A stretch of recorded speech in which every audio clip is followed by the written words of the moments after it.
ನಮಸ್ಕಾರ ವಿದ್ಯಾರ್ಥಿಗಳೇ. ಒಂದು ಜನರೇಟರ್ ಕೇವಲ ವೋಲ್ಟೇಜ್ ಕೊಟ್ರೆ ಸಾಲದು, ಅದು 2 ಪರೀಕ್ಷೆಗಳಲ್ಲಿ ಪಾಸಾಗಬೇಕು. 1. ನಾವು ಕೊಡುವ ಇಂಧನ ಅಥವಾ ಇನ್ಪುಟ್ಗೆ ತಕ್ಕಷ್ಟು ಔಟ್ಪುಟ್ ಕೊಡುತ್ತಿದೆಯೇ, ಎಫಿಷಿಯನ್ಸಿ. 2. ಲೋಡ್ ಹಾಕಿದಾಗ ವೋಲ್ಟೇಜ್ ಡ್ರಾಪ್ ಆಗದೆ ಕ್ವಾಲಿಟಿ ಮೇಂಟೈನ್ ಮಾಡುತ್ತಿದೆಯೇ, ರೆಗ್ಯುಲೇಷನ್. ಇವತ್ತು ಇವೆರಡನ್ನೂ ಒಂದೇ ಸೆಟಪ್ನಲ್ಲಿ ಪರೀಕ್ಷಿಸೋಣ. ಮೊದಲನೇ ಹಂತ ಎಫಿಷಿಯನ್ಸಿ ಟೆಸ್ಟ್.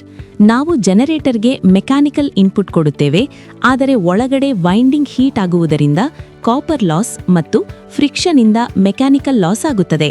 ಇವೆಲ್ಲ ಕಳೆದು ಉಳಿಯುವುದೇ ನಮ್ಮ ಎಲೆಕ್ಟ್ರಿಕಲ್ ಔಟ್ಪುಟ್. ನೆನಪಿರಲಿ, ಜನರೇಟರ್ನ ವೇರಿಯೇಬಲ್ ಲಾಸ್ ಮತ್ತು ಕಾನ್ಸ್ಟೆಂಟ್ ಲಾಸ್ ಸಮವಾದಾಗ ಮಾತ್ರ ನಮಗೆ ಮ್ಯಾಕ್ಸಿಮಮ್ ಎಫಿಷಿಯನ್ಸಿ ಸಿಗುತ್ತದೆ. ಎರಡನೆಯ ಹಂತ ವೋಲ್ಟೇಜ್ ರೆಗ್ಯುಲೇಷನ್. ಇದು ಜನರೇಟರ್ನ ಕ್ವಾಲಿಟಿ ಚೆಕ್. ನಾವು ಲೋಡ್ ಹಾಕಿದಾಗ ಆರ್ಮೇಚರ್ ರೆಸಿಸ್ಟೆನ್ಸ್ IARA ಮತ್ತು ಆರ್ಮೇಚರ್ ರಿಯಾಕ್ಷನ್ನಿಂದಾಗಿ ವೋಲ್ಟೇಜ್ ಸ್ವಲ್ಪ ಡ್ರಾಪ್ ಆಗುತ್ತದೆ. ನೋ ಲೋಡ್ ಮತ್ತು ಫುಲ್ ಲೋಡ್ ವೋಲ್ಟೇಜ್ ನಡುವಿನ ಈ ವ್ಯತ್ಯಾಸ ಎಷ್ಟು ಕಡಿಮೆ ಇರುತ್ತದೆಯೋ ನಮ್ಮ ಜನರೇಟರ್ ಅಷ್ಟು ಒಳ್ಳೆಯದು ಎಂದು ಅರ್ಥ. ಈ ಪ್ರಯೋಗ ಮಾಡುವಾಗ 2 ಗೋಲ್ಡನ್ ರೂಲ್ಸ್. 1. ಒಮ್ಮೆ ವೋಲ್ಟೇಜ್ ಸೆಟ್ ಮಾಡಿದ ಮೇಲೆ ಫೀಲ್ಡ್ ರಿಯೋಸ್ಟ್ಯಾಟ್ ಅನ್ನು ಮುಟ್ಟಲೇಬಾರದು. 2. ಪ್ರತಿ ಸಲ ಲೋಡ್ ಹಾಕಿದಾಗಲೂ ಜನರೇಟರ್ ಸ್ಪೀಡ್ ರೇಟೆಡ್ ಸ್ಪೀಡ್ನಲ್ಲೇ ಇದೆಯೇ ಎಂದು ಖಚಿತಪಡಿಸಿಕೊಳ್ಳಿ. ಸ್ಪೀಡ್ ಕಡಿಮೆಯಾದರೆ ರೀಡಿಂಗ್ ತಪ್ಪು ಬರುತ್ತದೆ. ಬನ್ನಿ ಈಗ ಲೋಡ್ ಬ್ಯಾಂಕ್ ಆನ್ ಮಾಡಿ ರೀಡಿಂಗ್ಸ್ ತೆಗೆದುಕೊಂಡು ಎಫಿಷಿಯನ್ಸಿ ಮತ್ತು ರೆಗ್ಯುಲೇಷನ್ ಎರಡನ್ನೂ ಲೆಕ್ಕ ಹಾಕೋಣ. ಡಿಯರ್ ಟ್ರೈನೀಸ್, ಹೋದ ಕ್ಲಾಸಲ್ಲಿ ನಾವೇನು ಮಾಡಿದ್ವಿ, to build up the voltage in MG set ಅದನ್ನು ಮಾಡಿದ್ವಿ. ಸೊ ಈಗ ನಾವು ಎರಡನೇ ಎಕ್ಸ್ಪೆರಿಮೆಂಟ್ ಇದರಲ್ಲಿ to build up the to load characteristic curve of DC shunt generator in MG set MG set ಮೋಟ್ರಲ್ಲಿ ನಾವೀಗ ಮಾಡೋಕ್ಕೆ ರೆಡಿ ಆಗಿದ್ದೀವಿ. ಸೊ ಮೋಟಾರ್ ಜನರೇಟರ್ ಸೆಟ್ಟಲ್ಲಿ ಇದರಲ್ಲಿ MG ಸೆಟ್ ಅಂದರೆ ಇಲ್ಲಿ DC ಶಂಟ್ ಜನರೇಟರ್ನ ಯೂಸು ಮಾಡಿದ್ದೀವಿ. ಸೊ ಈಗ ಇದರೊಳಗಡೆ ನಮ್ಮ ಹತ್ರ ಇರ್ತಕ್ಕಂಥ MG ಸೆಟ್ಟಲ್ಲಿ AC ಟು DCನಲ್ಲಿ ಇರ್ತಕ್ಕಂಥ ಏನೇನಪ್ಪ ಅಂದರೆ ಸೊ ಮೆಟೀರಿಯಲ್ಸು. ಸೊ ಒಂದು input points, AC input point ಇದೆ. So next starter, automatic star delta starter ಇದೆ. ಇದರಲ್ಲಿ 3 ಟರ್ಮಿನಲ್ ಇನ್ಪುಟ್ಟು, 6 ಟರ್ಮಿನಲ್ ಔಟ್ಪುಟ್ಟು. ಈ 6 ಟರ್ಮಿನಲ್ಲು ಕೂಡ ನಮಗೇನಾಗುತ್ತೆ, ಮೋಟ್ರ್ ಟರ್ಮಿನಲ್ಸ್ಗೆ ಹೋಗುತ್ತೆ. ಆ ಮೋಟ್ರ್ ಕನೆಕ್ಷನ್ ಇಲ್ಲಿಂದ ನಮಗೆ ಮೋಟ್ರಿಂದ ಇಲ್ಲಿಗೆ ಕನೆಕ್ಷನ್ ಡೈರೆಕ್ಟಾಗಿ ಇದೆ. ಸೊ ಇಲ್ಲೇ ನಾವು ಮೋಟ್ರನ್ನ ಟರ್ಮಿನೇಷನ್ನು ಮಾಡ್ತೀವಿ. ಸೊ 6 ವೈರ್ ಯಾಕಪ್ಪ ಅಂದರೆ ಸ್ಟಾರ್ ಡೆಲ್ಟಾ ಮಾಡಲಿಕ್ಕೋಸ್ಕರ 6 ವೈರ್ ಟರ್ಮಿನೇಷನನ್ನು ಮಾಡ್ಕೊಂಡಿದ್ದೀವಿ. ಸೊ ನೆಕ್ಸ್ಟು ಜನ್ರೇಟರ್ ಸೈಡಲ್ಲಿ 4 ಟರ್ಮಿನಲ್ ಇದೆ. ನಾವಿಲ್ಲಿ ಯೂಸ್ ಮಾಡಿರ್ತಕ್ಕಂಥದ್ದು DC ಶಂಟ್ ಜನ್ರೇಟರ್ ಆಗಿರೋದ್ರಿಂದ ಆ ಶಂಟ್ ಜನ್ರೇಟರ್ದು ಟರ್ಮಿನಲ್ಸನ್ನು ಇಲ್ಲಿಗೆ ತೊಗೊಂಬಂದಿದ್ದೀವಿ. ಸೊ ಇದರಲ್ಲಿ 2 ಟರ್ಮಿನಲ್ಲು ಆರ್ಮೇಚರ್ದು A1 A2 ಅಂತ ಕರಿತೀವಿ, ಫೀಲ್ಡ್ದು F1 F2 ಅಥವಾ E1 E2 ಅಂತ ಕರಿತೀವಿ. ಸೊ ಇಲ್ಲಿ ಒಂದು ರಿಯೋಸ್ಟ್ಯಾಟನ್ನು ಯೂಸ್ ಮಾಡಿದ್ದೀವಿ. ಈ ಫೀಲ್ಡ್ ಕರೆಂಟನ್ನು ನಾವು ವೇರಿ ಮಾಡಲಿಕ್ಕೆ ಈ ರಿಯೋಸ್ಟ್ಯಾಟು ಹೆಲ್ಪ್ ಮಾಡುತ್ತೆ.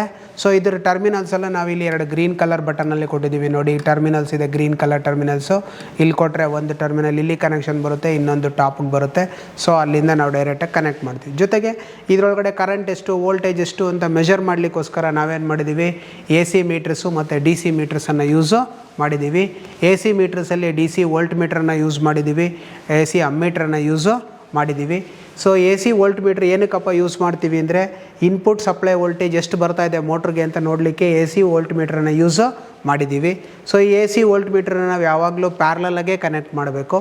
ಸೊ ನೆಕ್ಸ್ಟು ಅಮ್ಮೀಟ್ರ್, AC ಅಮ್ಮೀಟ್ರ್ ಇದೆ. AC ಅಮ್ಮೀಟ್ರನ್ನು ನಾವು ಸಪ್ಲೈಗೆ ಸೀರೀಸಲ್ಲಿ ಕನೆಕ್ಟ್ ಮಾಡ್ತೀವಿ. ಈ ಮೋಟ್ರು ಎಷ್ಟು ಕರೆಂಟು ತೊಗೊಳುತ್ತೆ ಅನ್ನೋದನ್ನು ನೋಡಲಿಕ್ಕೆ ಇದು ಹೆಲ್ಪು ಮಾಡುತ್ತೆ. ಸೊ ನೆಕ್ಸ್ಟು ಅದೇ ತರಹ DC ಸೈಡಲ್ಲೂ ಕೂಡ DC ವೋಲ್ಟ್ ಮೀಟ್ರು, DC ಅಮ್ಮೀಟರ್ಸನ್ನು ಯೂಸ್ ಮಾಡಿದ್ದೀವಿ. ಒಂದು DC ವೋಲ್ಟ್ ಮೀಟ್ರ್ ಏನಕ್ಕಪ್ಪ ಅಂದರೆ ಈ ಆರ್ಮೇಚರ್ ಒಳಗಡೆ ಎಷ್ಟು ವೋಲ್ಟೇಜ್ ಉತ್ಪತ್ತಿ ಆಗುತ್ತೆ, ಈ ಜನ್ರೇಟ್ರಿಂದ ಎಷ್ಟು ವೋಲ್ಟೇಜ್ ಉತ್ಪತ್ತಿ ಆಗುತ್ತೆ ಅಂತ ಮೆಷರ್ ಮಾಡಲಿಕ್ಕೆ ವೋಲ್ಟ್ ಮೀಟ್ರನ್ನು ನಾವು ಯೂಸು ಮಾಡ್ತೀವಿ. ಈ ವೋಲ್ಟ್ ಮೀಟ್ರ್ ಕೂಡ ನಾವು ಪ್ಯಾರಲಾಗೆ ಕನೆಕ್ಟ್ ಮಾಡ್ತೀವಿ. 2 ಅಮ್ಮೀಟ್ರನ್ನ ಯೂಸ್ ಮಾಡಿದ್ದೀವಿ. ಒಂದು ಅಮ್ಮೀಟ್ರನ್ನ ಲೋಡ್ ಕರೆಂಟನ್ನು ಮೆಷರ್ ಮಾಡಲಿಕ್ಕೆ ಯೂಸ್ ಮಾಡ್ತೀವಿ, ಇನ್ನೊಂದು ಅಮ್ಮೀಟ್ರನ್ನ ಫೀಲ್ಡ್ ಕರೆಂಟನ್ನು ಮೆಷರ್ ಮಾಡಲಿಕ್ಕೆ ಯೂಸು ಮಾಡ್ತೀವಿ. ಇಲ್ಲಿ ನಾವು DC ಮೀಟ್ರನ್ನ ಕನೆಕ್ಟ್ ಮಾಡಬೇಕಾದ್ರೆ ನೀವು ಮಸ್ಟ್ ಆ್ಯಂಡ್ ಶುಡ್ಡು ಪ್ಲಸ್ಸು ಮತ್ತು ಮೈನಸನ್ನು ನೋಡೇ ಕನೆಕ್ಟ್ ಮಾಡಬೇಕು. Polarity is very very important. ಇಲ್ಲಿ ಪೊಲಾರಿಟಿನ ರಾಂಗಾಗಿ ಕೊಟ್ಟರೆ ಮೀಟ್ರ್ ಸುಟ್ಟೋಗೋಂಥ ಚಾನ್ಸ್ ಇರುತ್ತೆ. ಹಾಗಾಗಿ ನಾವು ಇಲ್ಲಿ ಪೊಲಾರಿಟಿನ ಮಸ್ಟ್ ಆ್ಯಂಡ್ ಶುಡ್ ನೋಡಲೇಬೇಕು. ಗಮನಿಸಿ ವಿದ್ಯಾರ್ಥಿಗಳೇ, DC ಸರ್ಕ್ಯೂಟ್ಗಳಲ್ಲಿ ಪೊಲಾರಿಟಿ ಅಥವಾ ಧ್ರುವೀಯತೆ ಬಹಳ ಮುಖ್ಯ. ಒಂದು ವೇಳೆ ನೀವು ಪಾಸಿಟಿವ್ ಮತ್ತು ನೆಗೆಟಿವ್ ವೈರ್ಗಳನ್ನು ಅದಲು ಬದಲು ಮಾಡಿದರೆ ಮೀಟರ್ನ ಮುಳ್ಳು ವಿರುದ್ಧ ದಿಕ್ಕಿನಲ್ಲಿ ಚಲಿಸಿ ಸ್ಪ್ರಿಂಗ್ ತುಂಡಾಗಬಹುದು ಅಥವಾ ಮೀಟರ್ ಶಾಶ್ವತವಾಗಿ ಹಾಳಾಗಬಹುದು. ಸಂಪರ್ಕ ನೀಡುವ ಮುನ್ನ 2 ಬಾರಿ ಪರಿಶೀಲಿಸಿ. ನೀವು ಈ ಸರ್ಕ್ಯೂಟ್ ಬೋರ್ಡಲ್ಲಿ ಕನೆಕ್ಷನ್ ಮಾಡಲಿಕ್ಕೆ, ನಾನು ಸರ್ಕ್ಯೂಟ್ ಬರೆಸ್ದಂಗೆ ಕನೆಕ್ಷನ್ ಮಾಡಲಿಕ್ಕೆ ಶುರು ಮಾಡೋಕ್ಕೂ ಮುಂಚೆ ನೀವೇನು ಮಾಡಬೇಕು, ಈ 3 ಫೇಸ್ ಸಪ್ಲೈ MCBನ ಆಫ್ ಕಂಡೀಷನಲ್ಲೇ ಇಡಬೇಕು. ಕನೆಕ್ಷನ್ ಮಾಡುವಾಗ MCB ಆಫ್ ಆಗಿರಲೇಬೇಕು. ಚಾಲ್ತಿಯಲ್ಲಿರುವ ವಿದ್ಯುತ್ ಸಂಪರ್ಕದಲ್ಲಿ ಕೆಲಸ ಮಾಡುವುದು ಪ್ರಾಣಾಪಾಯಕ್ಕೆ ಕಾರಣವಾಗಬಹುದು.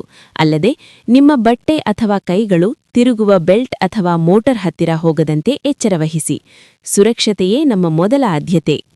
ಗೊತ್ತಾಯ್ತಾ? ಇದಷ್ಟು ಕೇರನ್ನು ನೋಡ್ಕೊಬೇಕು. ಮತ್ತು ಜನ್ರೇಟರ್ ರನ್ ಆಗಬೇಕಾದ್ರೆ ಯಾವುದೇ ಕಾರಣಕ್ಕೂ ಇದ್ರ ಪಕ್ಕ ಹೋಗಿ ನಿಂತ್ಕೊಳ್ಳೋದಾಗಲಿ, ಬಟ್ಟೆಗಿಟ್ಟೆ ಇದ್ರ ಮೇಲೆ ಬೀಳೋದಾಗಲಿ ಮಾಡಬಾರ್ದು. ಸೊ ಇದಿಷ್ಟು ಸೇಫ್ಟಿ ಪ್ರಿಕಾಷನ್ಸ್ನು ಇದರೊಳಗಡೆ ನೀವು ನೋಡ್ಕೊಬೇಕು. ಈಗ ನಾನು ಸರ್ಕ್ಯೂಟ್ ಡಯಾಗ್ರಾಮ್ ಕೊಟ್ಟಿರೋ ಹಂಗೆ ಈಗ ನಾವು ಇದರಲ್ಲಿ ಕನೆಕ್ಷನ್ ಮಾಡ್ತಾ ಹೋಗೋಣ. ಹೇಗೆ ಕನೆಕ್ಷನ್ ಮಾಡ್ತಾ ಹೋಗೋಣ? ಫಸ್ಟ್ ನಾವು ಸಪ್ಲೈಯಿಂದ ಸ್ಟಾರ್ಟ್ರಿಗೆ ಕನೆಕ್ಷನ್ಸನ್ನು ಮಾಡುವ.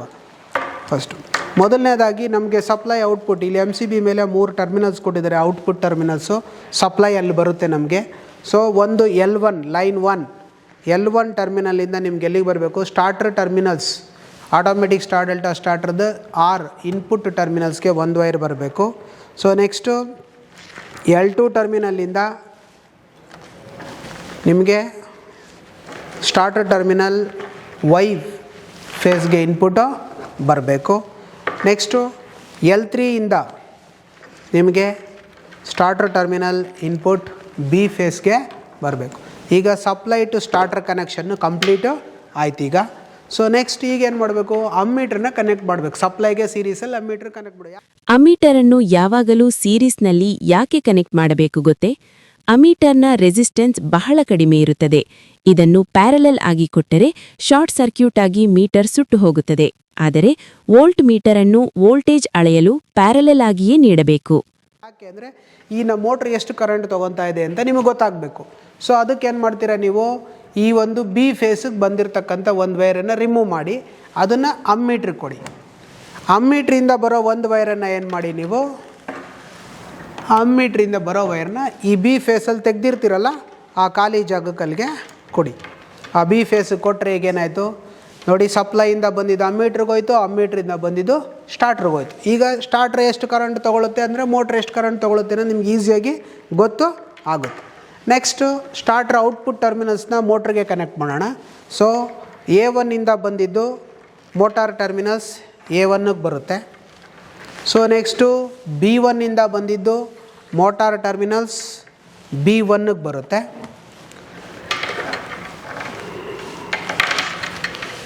C1 ಇಂದ ಬಂದಿದ್ದು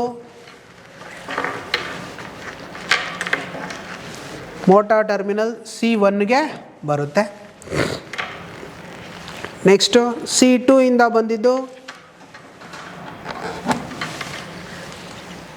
ಮೋಟಾರ್ ಟರ್ಮಿನಲ್ C2ಗೆ ಬರುತ್ತೆ. ನೆಕ್ಸ್ಟು A2 ಇಂದ ಬಂದಿದ್ದು ಮೋಟಾರ್ ಟರ್ಮಿನಲ್ A2ಗೆ ಬರುತ್ತೆ.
ಮೋಟಾರ್ ಸ್ಟಾರ್ಟ್ ಆದಾಗ ಸ್ಟಾರ್ ಕನೆಕ್ಷನ್ನಲ್ಲಿರುತ್ತದೆ. ಇದು ಸ್ಟಾರ್ಟಿಂಗ್ ಕರೆಂಟನ್ನು ಕಡಿಮೆ ಮಾಡಿ ವೈಂಡಿಂಗ್ ಸುಡದಂತೆ ಕಾಪಾಡುತ್ತದೆ. ಮೋಟಾರ್ ತನ್ನ ಪೂರ್ಣ ವೇಗದ 75% ತಲುಪಿದಾಗ ಮಾತ್ರ ಅದು ಡೆಲ್ಟಾಗೆ ಬದಲಾಗಬೇಕು. ಅಲ್ಲಿಯವರೆಗೆ ಕಾಯುವುದು ಅನಿವಾರ್ಯ. ಇಲ್ಲಿ ನೋಡಿ, ಇಲ್ಲಿ ಇಂಡಿಕೇಶನ್ ಸ್ಟಾರ್ ಕನೆಕ್ಷನ್ ಇಂಡಿಕೇಶನ್ ಬರ್ತಾ ಇದೆ. ಇಲ್ಲಿ 82.8 ವೋಲ್ಟ್ಸು ಜನ್ರೇಟು ಆಗ್ತಾ ಇದೆ. ನಾವು ಅದನ್ನು 220 ವೋಲ್ಟ್ಸ್ಗೆ ಬಿಲ್ಡಪ್ ಮಾಡ್ಕೊಳ್ಳೋಣ. ನೋಡಿ, 220 ವೋಲ್ಟ್ಸ್ಗೆ ಬಿಲ್ಡಪ್ ಮಾಡ್ಕೊತೀವಿ. ಒಂದು ನಿಮಿಷ ಡೆಲ್ಟಾಗೆ ಬರಲಿ. ಡೆಲ್ಟಾಗೆ ಬಂದಮೇಲೆ ಮಾಡ್ಕೊಳ್ಳಿ. ಯಾಕೆ ಅಂದರೆ ಡೆಲ್ಟಾಗೆ ಬಂದಾಗ ಸ್ವಲ್ಪ ಸ್ಪೀಡ್ ಏನಾಗುತ್ತೆ, ರೈಸು ಆಗುತ್ತೆ. ಈಗ 1491 RPM ತಿರುಗ್ತಾ ಇದೆ.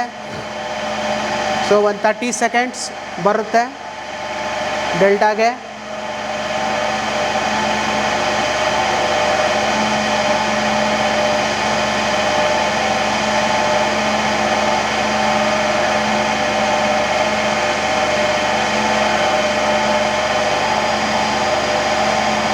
ಒಂದು ನಿಮಿಷ ವೆಯ್ಟ್ ಮಾಡಿ, 30 ಸೆಕೆಂಡ್ಸ್ ವೆಯ್ಟ್ ಮಾಡಿ, ಚೇಂಜ್ ಓವರ್ ಆಗುತ್ತೆ.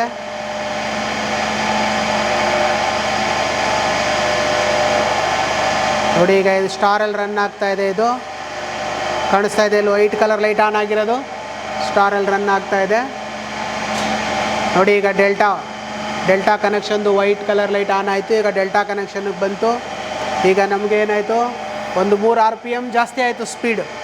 ಈಗ ನಾವೇನು ಮಾಡ್ತೀನಿ, ವೋಲ್ಟೇಜನ್ನು 220 ವೋಲ್ಟ್ಸಿಗೆ ಬಿಲ್ಡಪ್ ಮಾಡ್ತೀನಿ. ನೋಡಿ, ಇಲ್ಲಿ ನಾವು ರಿಯೋಸ್ಟಾಟ್ ಬಳಸಿ ಫೀಲ್ಡ್ ಕರೆಂಟ್ ಅನ್ನು ನಿಯಂತ್ರಿಸುತ್ತಿದ್ದೇವೆ. ಫೀಲ್ಡ್ ಕರೆಂಟ್ ಹೆಚ್ಚಾದಂತೆ ಮ್ಯಾಗ್ನೆಟಿಕ್ ಫ್ಲಕ್ಸ್ ಹೆಚ್ಚಾಗಿ ಆರ್ಮೇಚರ್ನಲ್ಲಿ ಉತ್ಪತ್ತಿಯಾಗುವ ವೋಲ್ಟೇಜ್ ಕೂಡ ಹೆಚ್ಚಾಗುತ್ತದೆ. ಇದನ್ನು ವೋಲ್ಟೇಜ್ ಬಿಲ್ಡಪ್ ಪ್ರಕ್ರಿಯೆ ಎನ್ನುತ್ತೇವೆ. ಎಷ್ಟಿದೆ?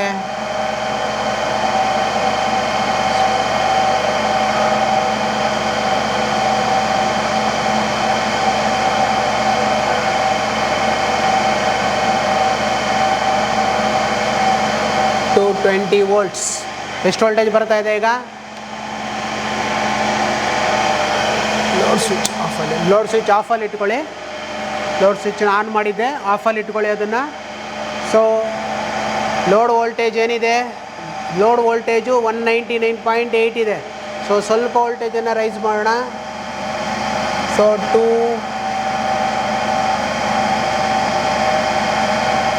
220 ವೋಲ್ಟ್ಸ್, 221 ವೋಲ್ಟ್ಸ್ಗೆ ಏನು ಮಾಡಿ 222 ವೋಲ್ಟ್ಸ್ಗೆ ಅಡ್ಜಸ್ಟ್ ಮಾಡಿದ್ದೀನಿ. ಸೊ ಅಷ್ಟು ವೋಲ್ಟೇಜು ನಮ್ಮ DC ಜನ್ರೇಟು ಮಾಡ್ತಾ ಇದೆ. ಲೋಡ್ ಕರೆಂಟ್ ಎಷ್ಟಿದೆ? 0 ಇದೆ. ಈ ರೀಡಿಂಗನ್ನು ನಿಮ್ಮ ಟ್ಯಾಬ್ಲರ್ ಕಾಲಮಲ್ಲಿ ಎಂಟ್ರಿ ಮಾಡ್ಕೊಳ್ಳಿ. ಸೊ 0 ಆಂಪ್ಸ್ ಲೋಡ್ ಕರೆಂಟ್ ಎಷ್ಟಿದೆ? 0 amps. Terminal voltage 220 volts. Next ಏನು ಮಾಡಿ, ಲೋಡ್ ಸ್ವಿಚ್ಚನ್ನು ಕ್ಲೋಸ್ ಮಾಡಿ. ಲೋಡ್ ಸ್ವಿಚ್ಚನ್ನು ಕ್ಲೋಸ್ ಮಾಡಿದಾಗ ಏನಾಯಿತು, ಲೋಡಲ್ಲಿ ಲ್ಯಾಂಪ್ ಆನ್ ಆಯಿತು. ಲೋಡಲ್ಲಿ ಲ್ಯಾಂಪ್ ಆನ್ ಆದ ತಕ್ಷಣ ಏನಾಯಿತು, current 1.89 amps load current flow ಆಗ್ತಾ ಇದೆ ಈಗ. ಸೊ ಟರ್ಮಿನಲ್ ವೋಲ್ಟೇಜ್ ಎಷ್ಟಿದೆ? 238 ವೋಲ್ಟ್ಸ್ ಇದೆ. ಇದನ್ನು ನೀವೇನು ಮಾಡ್ಕೊಳ್ಳಿ, ಎಂಟ್ರಿ ಮಾಡ್ಕೊಳ್ಳಿ. ನೆಕ್ಸ್ಟು ಲೋಡನ್ನು ಇನ್ಕ್ರೀಸ್ ಮಾಡ್ಕೊಳ್ಳಿ. ಲೋಡನ್ನು ಮತ್ತೆ ಇನ್ಕ್ರೀಸು ಮಾಡ್ಕೊಳ್ಳಿ. ಇನ್ಕ್ರೀಸ್ ಮಾಡಿದಾಗ ಇನ್ನೊಂದು ಲ್ಯಾಂಪ್ ಆನ್ ಆಯಿತು. ಟರ್ಮಿನಲ್ ವೋಲ್ಟೇಜು 3.88 ವೋಲ್ಟ್ಸ್ ಬಂತು. ಇಲ್ಲೇನಾಯಿತು, 247.5 ವೋಲ್ಟ್ಸ್ ಆಯಿತು. ವೋಲ್ಟೇಜು ರೈಸ್ ಆಯಿತು. ಇಲ್ಲಿ ಆ್ಯಕ್ಚುಲಾಗಿ ಫಾಲ್ ಆಗಬೇಕಾಗಿತ್ತು, ಬಟ್ ವೋಲ್ಟೇಜು ರೈಸ್ ಆಯಿತು. ಯಾಕೆ ಅಂದರೆ ಡ್ಯೂ ಟು ಇಂಡಕ್ಟಿವ್ ರಿಯಾಕ್ಟೆನ್ಸ್ ಏನಾಗುತ್ತೆ, ಸ್ವಲ್ಪ ವೋಲ್ಟೇಜು ರೈಸು ಆಗುತ್ತೆ. ಗೊತ್ತಾಯ್ತಾ? ಸೊ ಕೆಲವು ಟೈಮ್ ಡಿಕ್ರೀಸ್ ಆಗುತ್ತೆ, ಕೆಲವು ಟೈಮ್ ಇನ್ಕ್ರೀಸು ಆಗುತ್ತೆ. ಈಗ ಇನ್ನೊಂದು ಲೋಡ್ ಕೊಡ್ತೀನಿ ನೋಡಿ. ಈಗ ಇನ್ನೊಂದು ಲೋಡ್ ಇನ್ಕ್ರೀಸ್ ಮಾಡಿದೆ. ಸೊ ಬಲ್ಪ್ ಇನ್ನೂ ಏನಾಯಿತು, 5.85 ಆಯಿತು. ವೋಲ್ಟೇಜ್ ಈಗ ಕಮ್ಮಿ ಆಯಿತು ನೋಡಿ, 248 ವೋಲ್ಟ್ಸ್ ಆಯ್ತು. ಈಗ ಕಾಣಿಸ್ತಾ ಇದೆಯಾ? ಸೊ ಈ ರೀಡಿಂಗ್ಸನ್ನು ಎಂಟ್ರಿ ಮಾಡ್ಕೊಳ್ಳಿ. ಎಂಟ್ರಿ ಮಾಡ್ಕೊಂಡು ನೀವು terminal voltage versus load current ಗ್ರಾಫನ್ನು ಡ್ರಾ ಮಾಡಿ. ಲೋಡ್ ಹೆಚ್ಚಾದಂತೆ ಟರ್ಮಿನಲ್ ವೋಲ್ಟೇಜ್ ಸ್ವಲ್ಪ ಮಟ್ಟಿಗೆ ಕಡಿಮೆಯಾಗುತ್ತಾ ಹೋಗುತ್ತದೆ. ಇದಕ್ಕೆ ಆರ್ಮೇಚರ್ ರಿಯಾಕ್ಷನ್ ಮತ್ತು ಆರ್ಮೇಚರ್ ರೆಸಿಸ್ಟೆನ್ಸ್ ಡ್ರಾಪ್ ಕಾರಣ. ನೀವು ಪಡೆದ ರೀಡಿಂಗ್ಗಳನ್ನು ಗ್ರಾಫ್ ಮೇಲೆ ಗುರುತಿಸಿದಾಗ ಶಂಟ್ ಜನರೇಟರ್ನ ನೈಜ ಗುಣಲಕ್ಷಣಗಳು ನಿಮಗೆ ಅರ್ಥವಾಗುತ್ತವೆ. ಸೊ ಲೋಡ್ ಸ್ವಿಚ್ಚನ್ನು ನೆಕ್ಸ್ಟು ಆಫ್ ಮಾಡಿ. ಸೊ ಇದೇ ಥರ ಲೋಡ್ನ ಜಾಸ್ತಿ ಇನ್ಕ್ರೀಸ್ ಮಾಡ್ತಾ ಹೋಗ್ತಾ ಇರಿ, ರೀಡಿಂಗ್ ತೊಗೊಳ್ಳಿ. ಲೋಡ್ ಸ್ವಿಚ್ನ ಆಫ್ ಮಾಡಿ, ಆಫ್ ಮಾಡಾದಮೇಲೆ ಸೊ ಸ್ಟಾಪ್ ಬಟನನ್ನು ಒತ್ತಿ. ಸೊ ಮೋಟ್ರ್ ಆಫು ಆಗುತ್ತೆ. ನೆಕ್ಸ್ಟ್ MCBನ ಆಫ್ ಮಾಡ್ಕೊಳ್ಳಿ. ಓಕೆನಾ?